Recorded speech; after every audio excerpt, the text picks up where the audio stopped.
আসসালামু আলাইকুম। এই পর্বে আমরা আলোচনা করব অধ্যায় ৪ থেকে অধ্যায়ের যে সৃজনশীল প্রশ্নটা রয়েছে সেটা নিয়ে আলোচনা করার চেষ্টা করব। এখানে আমরা দেখতে পাচ্ছি একটি আ উদ্দীপক হচ্ছে ২ টি চিত্র দেওয়া আছে। এখানে বলা হচ্ছে বাংলাদেশের মানচিত্রের অংশবিশেষের ২ টা চিত্র দেওয়া আছে এবং ক নম্বর প্রশ্নটিতে বলা হচ্ছে বাংলাদেশের মাঝামাঝি স্থান দিয়ে কোন রেখা অতিক্রম করেছে?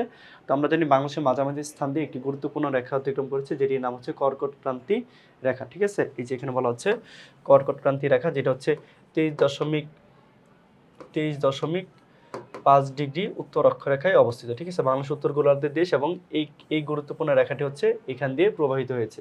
পরবর্তীতে বলা হচ্ছে বাংলাদেশের নদীগুলো বঙ্গোপসাগরের অভিমুখে প্রবাহিত হয় কেন? তো এটা মূল কারণ হচ্ছে বাংলাদেশের উত্তর দিক থেকে দক্ষিণ দিকে হচ্ছে ক্রমান্বয়ে হচ্ছে ঢালু। যার কারণে আবার বেশিরভাগ নদীর উৎপত্তি হচ্ছে ভারত বা হিমালয় ওইখান থেকে উৎপত্তি হয়েছে। আর দক্ষিণ দিক থেকে উত্তর দিক থেকে দক্ষিণ দিকে ক্রমান্বয়ে ঢালু হওয়ার কারণে কি হয়? ওই নদীগুলো আপনার ভারত থেকে প্রবাহিত হয়ে বাংলাদেশে প্রবেশ করে এবং আস্তে, আস্তে সেগুলো কি হয়? সাগর অভিমুখে প্রবাহিত হয়। ঠিক আছে? তো পরবর্তীতে বলা হচ্ছে যে মানচিত্রের এ চিহ্নিত অঞ্চলটির ভূপ্রাকৃতিক গঠন ব্যাখ্যা করো। তো আমরা এখানে দেখতে পাচ্ছি হচ্ছে এই যে এ চিহ্নিত অঞ্চল এটাকে বলা হচ্ছে। তো এটা হচ্ছে বাংলাদেশের উত্তরাঞ্চল। এটা আমরা দেখেই বুঝতে পারতেছি। বাংলাদেশের উত্তরাঞ্চল হচ্ছে এটি। ঠিক আছে? তো আমরা জানি বাংলাদেশের উত্তরাঞ্চলে যে সমস্ত কয়েকটি বন রয়েছে তার মধ্যে সবথেকে আমরা যেটা উল্লেখযোগ্য যে বনটা বলি এটা হচ্ছে রাজশাহী অঞ্চল বা দিনাজপুর এই অঞ্চলের বনটাকে বোঝানো হচ্ছে। আর এই অঞ্চলে বনভূমিকে আমরা বলি হচ্ছে বরেন্দ্র বনভূমি। কি বনভূমি? বরেন্দ্র বনভূমি। তো এইখানে হচ্ছে মূলত হচ্ছে যে প্লাইস্টোসিন কালের যে ইগুলো রয়েছে পাহাড় বা অঞ্চলগুলো রয়েছে এটা হচ্ছে এখানে অবস্থিত।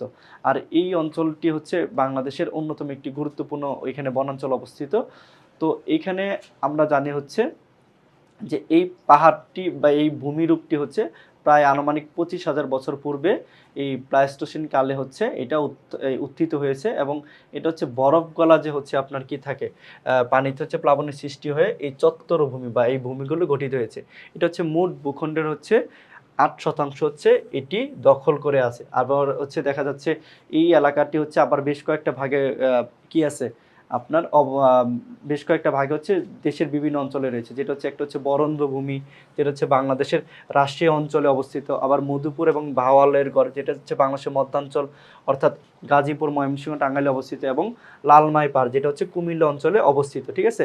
এভাবে হচ্ছে রাজশাহী, নওগাঁ, বগুড়া, জয়পুরহাট, রংপুর ও দিনাজপুর জেলার কিছু অংশ নিয়ে বরেন্দ্র ভূমি গঠিত যেটা হচ্ছে আমরা দেখতে পাচ্ছি যে এই উপরের উদ্দীপকের মানচিত্রের এ চিহ্নিত স্থানটি এটাই হচ্ছে বরেন্দ্র ভূমি। ঠিক আছে? যার আয়তন প্রায় হচ্ছে ৯,৩২০ বর্গ কিলোমিটার এবং এটি সমুদ্রপৃষ্ঠ থেকে হচ্ছে ৬ থেকে ১২ মিটার উঁচু। আবার অন্যদিকে এই হচ্ছে ভূমিরূপটি আবার ময়মনসিংহ, টাঙ্গাইল, গাজীপুর এবং ঢাকা জেলার কিছু অংশেও দেখা যায়। যেটা হচ্ছে এটার উচ্চতা হচ্ছে ৬ থেকে ৩০ মিটার পর্যন্ত। এছাড়াও হচ্ছে কুমিল্লা এটার আয়তন হচ্ছে ৪,১০৩ বর্গ কিলোমিটারের মতো। হচ্ছে যদি বলি আয়তনের কথা বলি যেটা হচ্ছে ময়মনসিংহ, টাঙ্গাইল, গাজীপুর এবং ঢাকা জেলা কিছু অংশ গঠিত। এছাড়া কুমিল্লা অঞ্চলে হচ্ছে আপনার কুমিল্লা শহর থেকে ৮ কিলোমিটার দূরে পশ্চিমের ময়নামতিতে হচ্ছে লালমাই পাহাড়ি অঞ্চলে হচ্ছে এরকম একটি ভূমিরূপ দেখা যায় যেটা হচ্ছে আপনার ৩৪ বর্গ কিলোমিটারের ছোট একটি এলাকা। ঠিক আছে? তো এই সম্পূর্ণ চরণ ভূমিটির মাটি সাধারণত ধূসর ও লালচে রঙের হয়ে থাকে। তো এই কারণে আমরা বলতে পারলাম যে উপরের যে চিত্রে চিহ্নিত জায়গাটি হচ্ছে ওই প্লাইস্টোসিন কালের হচ্ছে ভূমির অন্তর্গত এবং যেটি হচ্ছে 25,000 বছর পূর্বে সৃষ্টি হয়েছিল। পরবর্তীতে প্রশ্নটিতে বলা হচ্ছে আমরা যদি গ নাম্বার প্রশ্নটি দেখি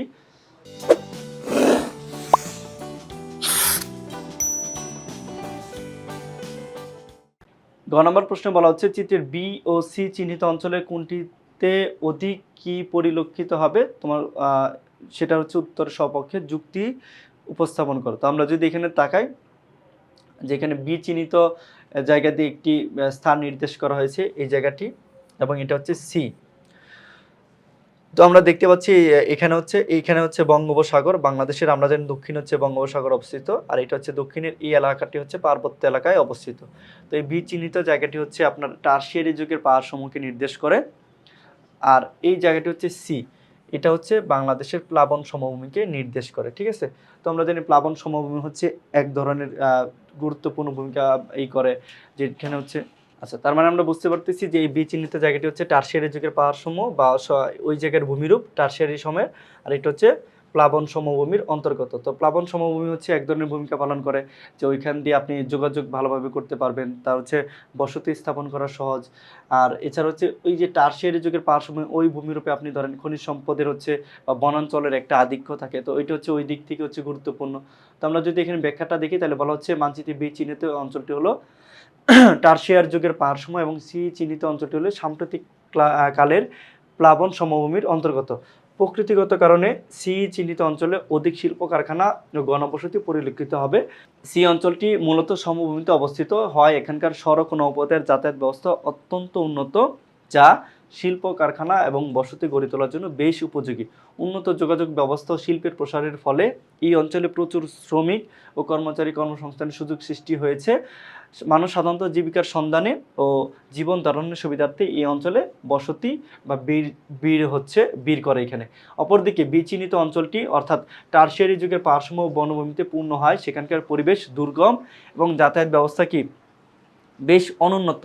তবে বাংলাদেশের মোট ভূমির 12% এলাকা নিয়ে কি এই অঞ্চলটি গড়ে উঠেছে। 12% কি এই এলাকাটি গড়ে উঠেছে। আমরা জানি হচ্ছে বাংলাদেশের বনভূমিকে 3 ভাগে ভাগ করা হয়, যার মধ্যে যে প্লাইস্টোসিন কালের বনভূমি হচ্ছে আপনার 8%, এটা হচ্ছে 12%, এবং সাম্প্রতিক কালের প্লাবন সমভূমি হচ্ছে 80%। এই টোটাল হচ্ছে 100% ভূমিরূপ হচ্ছে এইভাবে গঠিত হয়। ঠিক আছে, তো এখানে হচ্ছে বাংলাদেশের সর্বোচ্চ পর্বত শৃঙ্গ তাজিংডং হচ্ছে এখানে অবস্থিত, যেটা হচ্ছে বান্দরবানে অবস্থিত।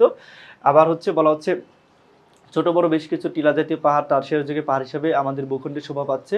পরিশেষে বলা যায় বিচিহ্নিত স্থানটি টারশিয়ারি যুগের পাহাড়সমূহকে নির্দেশ করে। এখানে ছোট বড় পাহাড় এবং সি চিহ্নিত অঞ্চলটি সাম্প্রতিক কালের প্লাবন সমভূমিতে এখানে নদী নালা সহ অনেক ঘনবসতি পরিলক্ষিত। এটা হচ্ছে তুলনামূলকভাবে বৈশিষ্ট্য। এখন যদি আপনি যদি পার্থক্য নির্ণয় করতে চান এখান থেকে, আমি যদি বলে পার্থক্য নির্ণয় করবো, তাহলে আপনার কি হবে যে এভাবে হচ্ছে এভাবে লিখবেন। 1 নম্বর হচ্ছে লিখবেন ঘনবসতি, তো লিখবেন হচ্ছে কি আপনার সি চিহ্নিত জায়গায় হচ্ছে কি হয় ঘনবসতি বেশি দেখা যায়।